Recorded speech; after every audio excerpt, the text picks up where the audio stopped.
Olá, seja bem-vindo à quarta edição do podcast do Centro Mackenzie de Liberdade Econômica. Eu sou Gabriel de Arruda Castro e aqui nos jardins da Universidade Mackenzie eu converso hoje com o professor Denis Xavier, que é mestre em filosofia pela Unicamp e doutor também em filosofia pela Universidade de Macerata, na Itália. O professor Denis hoje leciona na Universidade Federal de Uberlândia e é talvez um dos únicos liberais da área de filosofia no Brasil, professor? Ou não é tão ruim assim esse campo? Não, é bastante ruim. Olá a todos, é um prazer estar aqui falando com vocês. Não é um ambiente ainda propriamente dos mais agradáveis. Sim. Mas ainda é bastante contaminado. Só que a gente já percebe um movimento em sentido contrário. Sim. A gente conversa um dia depois da sua apresentação aqui na Conferência de Escola Austríaca, no Mackenzie. Você falou um pouco ontem sobre a relação que existe entre a filosofia do mundo antigo, da Grécia Antiga, e o liberalismo econômico. A gente pode... É um pouco exagero dizer que o Tales de Mileto foi o primeiro liberal? Eu não diria que talvez o Tales seja o primeiro dos liberais, mas ele realmente lança as bases de um modo de pensar a realidade que é muito própria dos liberais modernos. Quer dizer, a possibilidade mesma da existência da filosofia, tal como a conhecemos há 2.500 anos, deriva de certas raízes, modos de proceder, de um certo imaginário que é muito liberal em sentido moderno. Você há de se lembrar que eu elenquei três pontos fundamentais do liberalismo moderno, associando esses pontos com o mundo antigo da filosofia, que são a prevalência da razão no processo de cognição do mundo, a liberdade como pressuposto da ação e o pragmatismo na leitura da realidade. Esses três pontos estão na base da filosofia antiga e também compõem, vamos dizer assim, o tripé de sustentação de um pensamento liberal estrito sensu.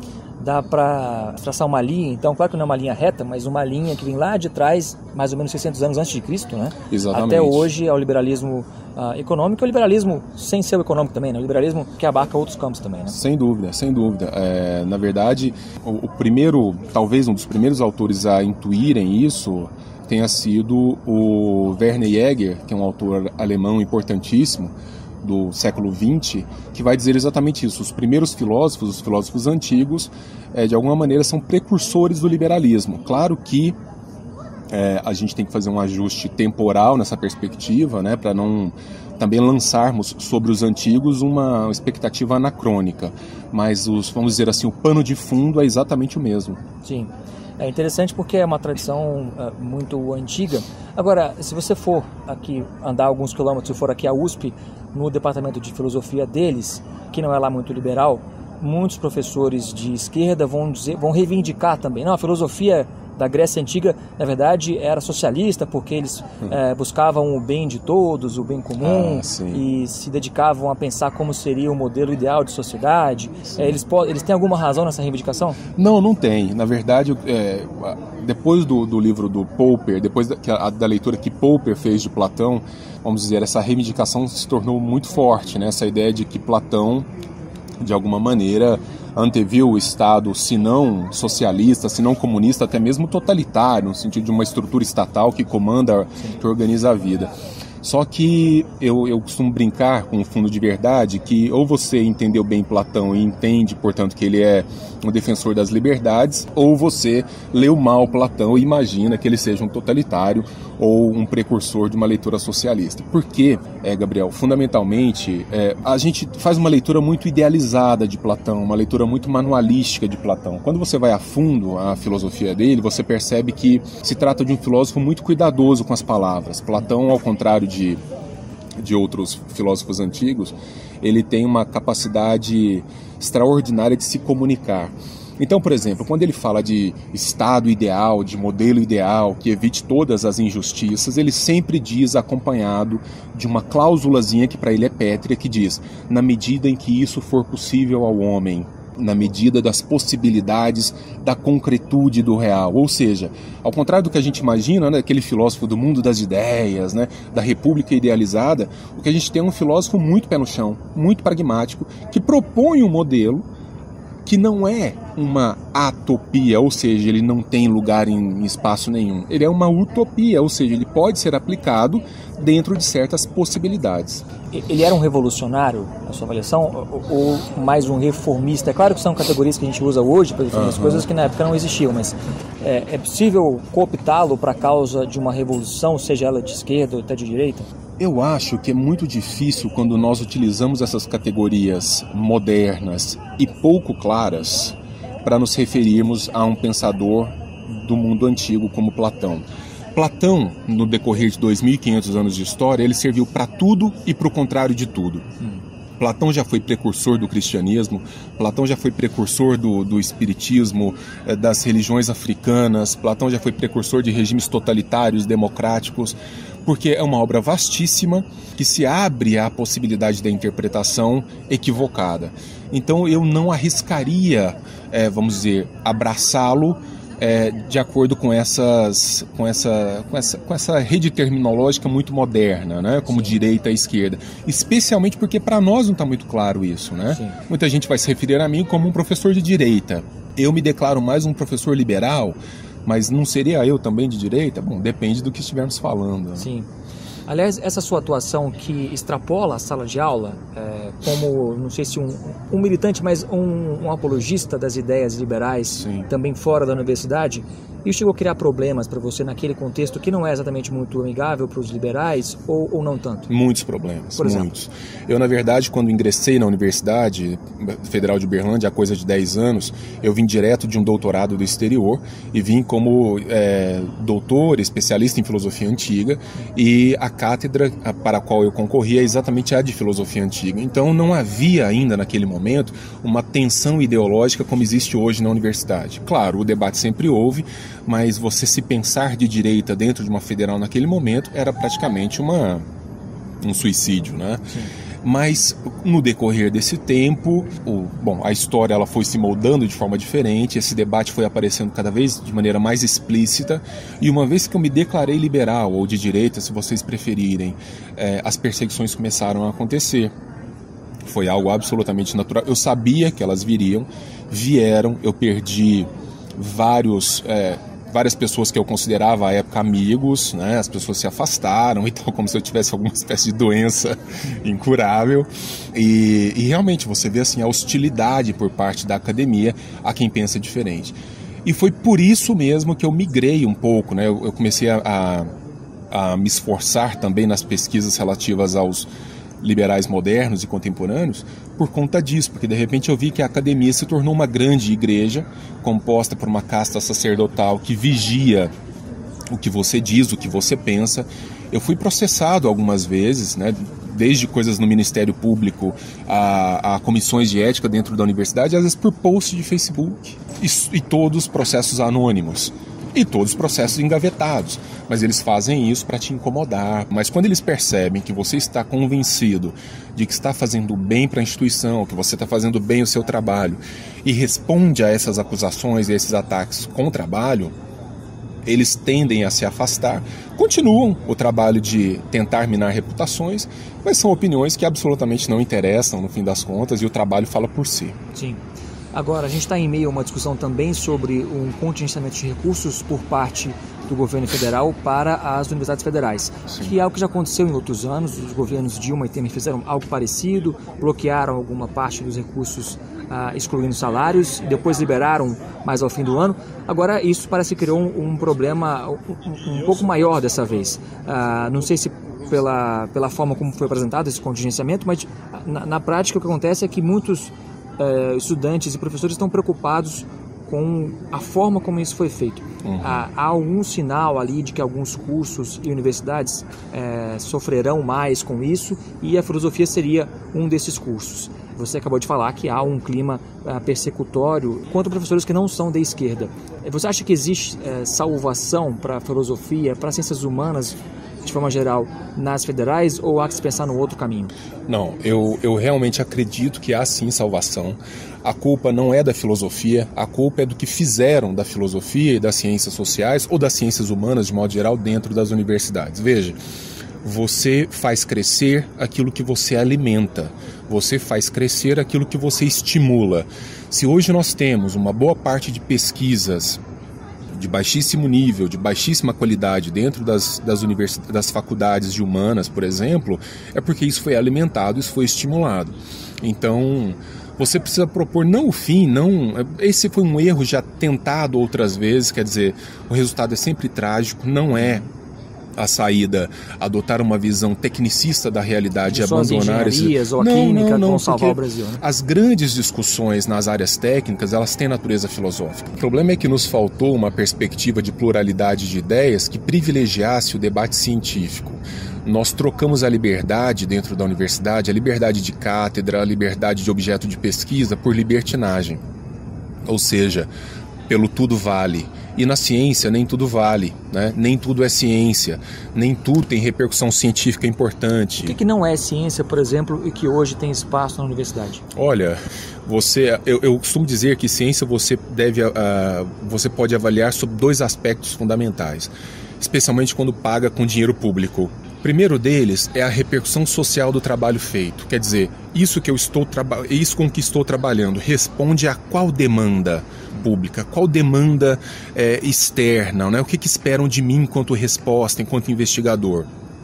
E a outra, o segundo grande critério, é a possibilidade de fazer frutificar uma leitura, ou seja, eu publico um artigo e o modo como esse artigo ele é aproveitado pela comunidade científica como um todo. A ciência, aspas, né, a ciência produzida no Brasil, especialmente na área de humanidades, ela é fundamentalmente pseudocientífica, ou seja, ela nem tem repercussão social que importe e também não tem repercussão junto aos pares. Na verdade, o que você tem é uma produção em massa de conteúdo inútil, bancado com dinheiro público, financiado com bolsas que deveriam estar na mão de cientistas mesmo, que pensam as humanas como objeto de pesquisa séria. Só que esses bons cientistas foram prejudicados no decorrer dessas últimas décadas porque não abraçam pautas ideológicas. Sim. Então você tem um processo de ideologização da pesquisa, e se afasta completamente dos critérios objetivos de ciência. Agora, levando essa discussão para o aspecto econômico, o Brasil proporcionalmente gasta muito com o ensino superior e pouco com o ensino básico, que já é comprovado, em tese, é o melhor investimento. O ensino básico que você atinge mais gente. Sem dúvida. E tem um efeito maior.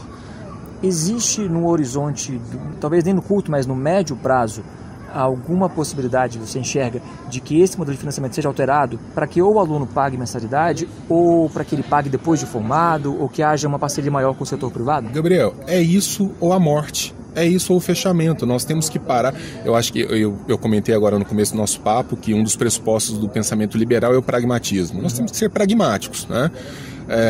E o que o pragmatismo indica? Que a universidade não se sustenta com essa forma de financiamento público exclusivo como existe hoje. Então, financiamento sim, com base em mensalidades, que sejam relativizadas em função da capacidade de pagamento de cada um.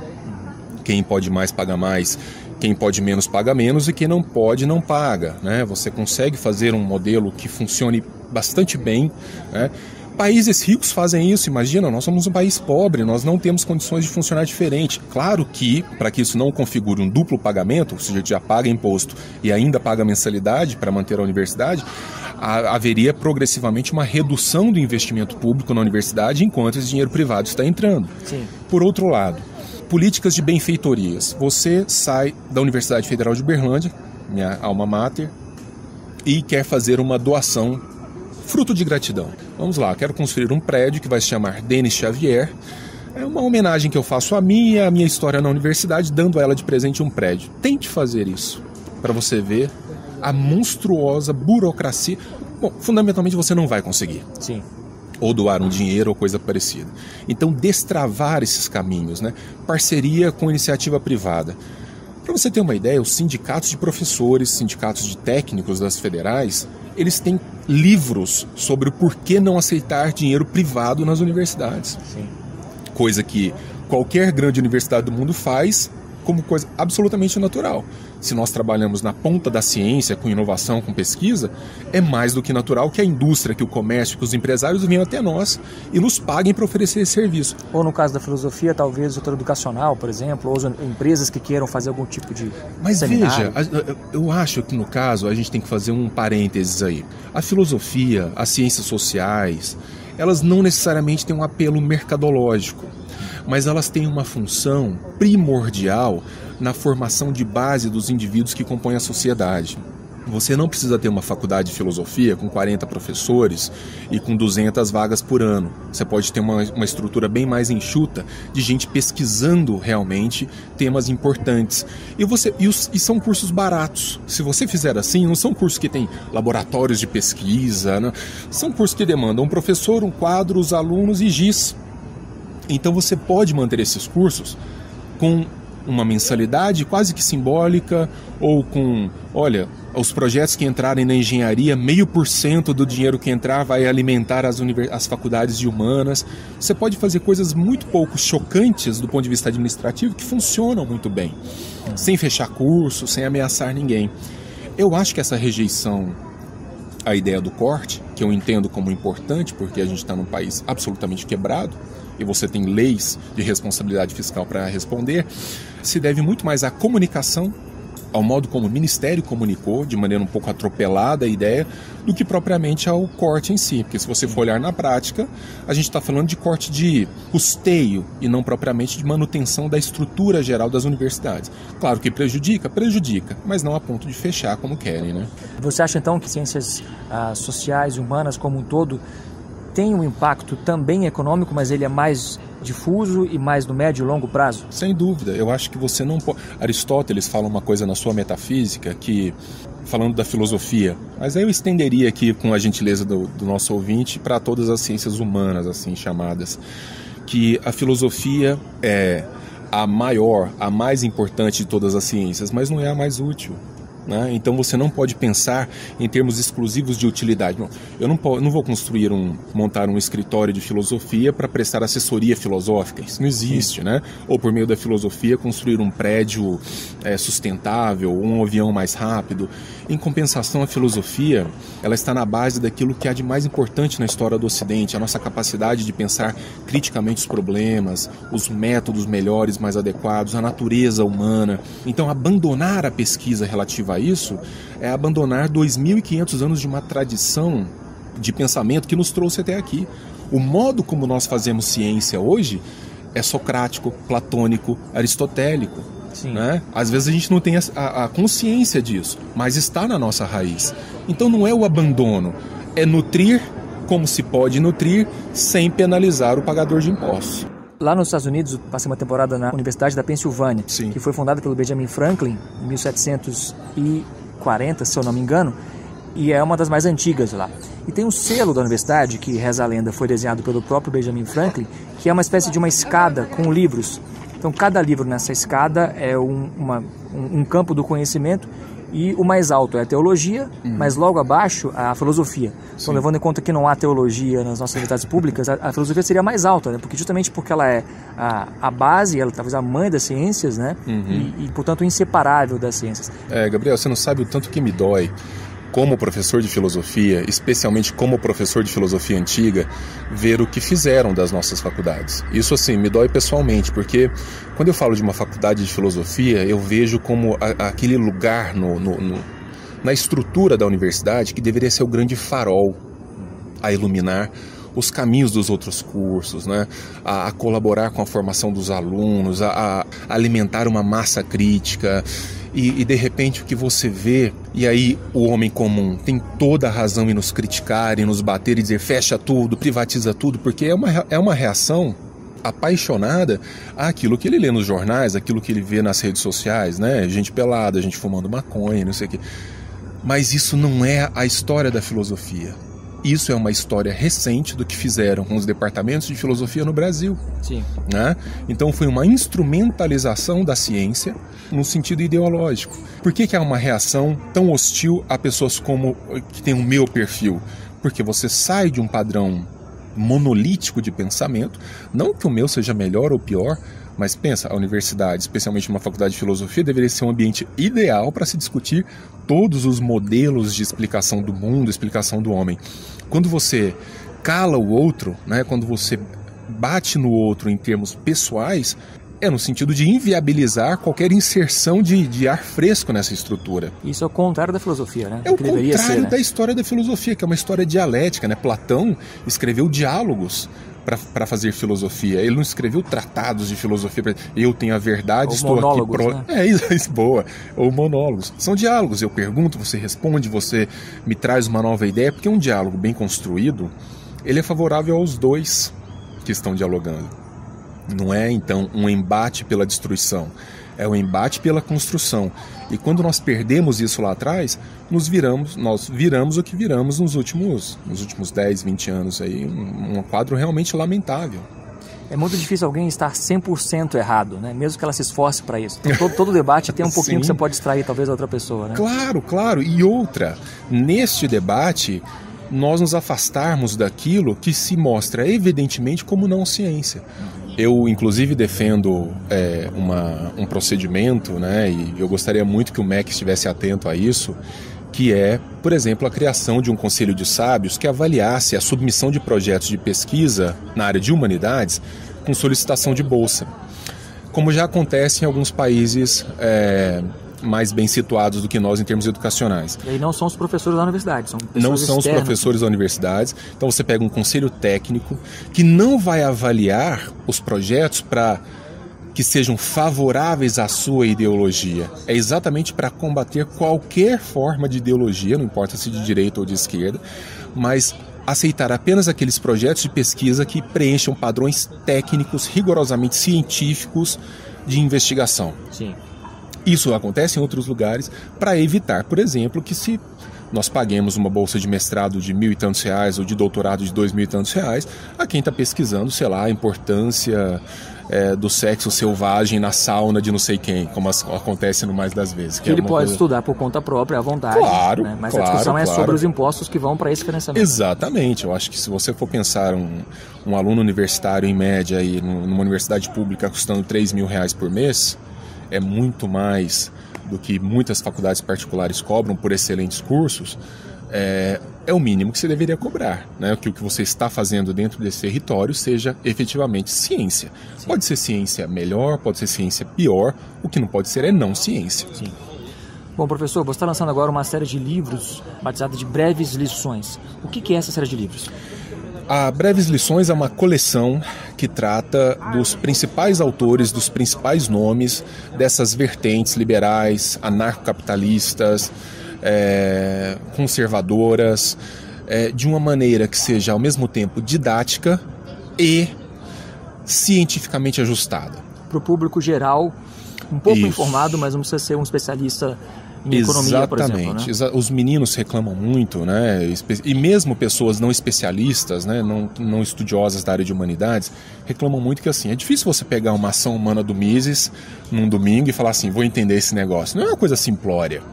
Então é para facilitar a vida desse potencial leitor, o que nós fizemos?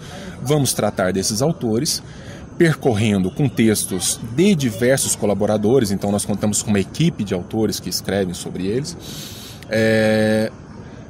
dando um sobrevoo sobre o seu pensamento econômico, filosófico, cultural, com uma biografia ilustrada, com fotos, para situar o pensamento desses autores dentro de uma expectativa biográfica, e para que ao final dessa leitura o nosso leitor possa ter assim, a impressão de que, bom, eu tenho as bases de conhecimento relativas a esse filósofo, a esse economista. Os dois primeiros volumes são sobre Hayek e sobre Ayn Rand. Já lançados os dois, né? Já lançados, nós fizemos o lançamento aqui no Mackenzie, foi uma ocasião extraordinária. Já estão disponíveis pela Amazon, na página da LVM, que é a nossa editora. E agora já vem outros, nós já temos 3 outros livros prontos sobre Sowell, sobre Rothbard e sobre Hope.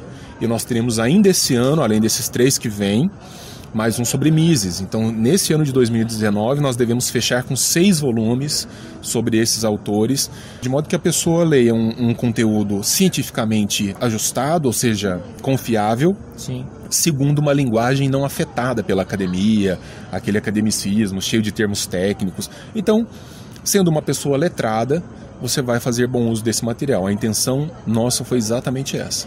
É uma coleção lançada pela LVM, né? Pela LVM, a LVM se interessou pelo projeto e fez um projeto, você conheceu as obras, um projeto gráfico belíssimo, assim, foi muito cuidadoso e a gente está muito orgulhoso do trabalho. Como é que faz para comprar esses livros? Pode buscar direto na Amazon, na página da LVM, estão lá já como lançamento, eles têm já uma versão em e-book também, logo sairá uma versão em audiobook desses livros e, bom, tá sempre lá pela página da LVM. E também nesses lançamentos, eu tô com uma agenda muito boa de lançamentos pelo Brasil, então onde tiver esses lançamentos a gente tá levando os livros também para apresentá-los. Então quem lê e não entender pode se queixar com você lá no Facebook? Pode entrar no inbox e falar assim, Denis, continua muito difícil. Tem que simplificar um pouco mais, né? Tem que simplificar um pouco mais. Não, mas eu acho que assim, a gente tá tendo um feedback muito bom, o pessoal está respondendo bem. Claro que nem sempre, em todas as páginas, a gente consegue aquela clareza que gostaríamos em todos os elementos, né? Porque há aspectos técnicos que demandam um pouquinho mais de esforço. Sim. Mas sempre fizemos a máxima questão de esclarecer cada conceito nos seus detalhes para que o leitor realmente tenha uma visão muito criteriosa do pensamento desses autores ao final. Daria para incluir no futuro próximo algum autor brasileiro nessa lista? Não tenha dúvida, não tenha dúvida. Quem seria, por exemplo? Meu querido editor Alex Catarino, que é já se tornou um amigo, nós já temos uma boa lista de autores que vem aí pela frente. Nós pensamos em contemplar alguns. A gente estava falando de filosofia antiga, mostrar como as raízes do liberalismo vêm da filosofia antiga. O primeiro nome que me vem à cabeça como autor liberal brasileiro, a gente tem que fazer uma para o Roberto Campos, né? Sim. Não tem como não fazer uma para o Roberto Campos, pelo menos para começar. Sim. Mas há uma vasta lista de nomes brasileiros, de gente que nós sequer, que não são conhecidos do grande público, eu diria que nem do pequeno público, né? Mas que trabalharam importantes contribuições para o pensamento liberal e que a gente deve realmente responder a isso oferecendo essa homenagem a eles. Sim. Professor, qual que é a forma mais fácil de entrar em contato com você e te localizar na internet? Eu sou bastante ativo nas redes sociais por conta dessa, se eu puder chamar assim, não gosto muito do termo, porque foi meio corrompido, mas de militância da liberdade. Mas eu estou no Facebook, eu estou no Instagram, eu estou no Twitter um pouco menos, mas no Facebook é fácil de me achar, Denis Xavier. Meu nome se escreve com 2 N's e Y, então não é que haja muito, que tenha muitos assim com esse nome maluco. Então Denis com 2 N's e Y, você vai me achar e eu estou lá sempre à disposição trocando ideia com vocês. Muito obrigado pela conversa, boa volta para Uberlândia e até a próxima. Valeu, obrigado pelo espaço. Acompanhe o trabalho do Centro Mackenzie de Liberdade Econômica nas nossas páginas no Facebook, LinkedIn, Instagram e também no YouTube, além do nosso site www.mackenzie.br/liberdade-econômica. Até a próxima!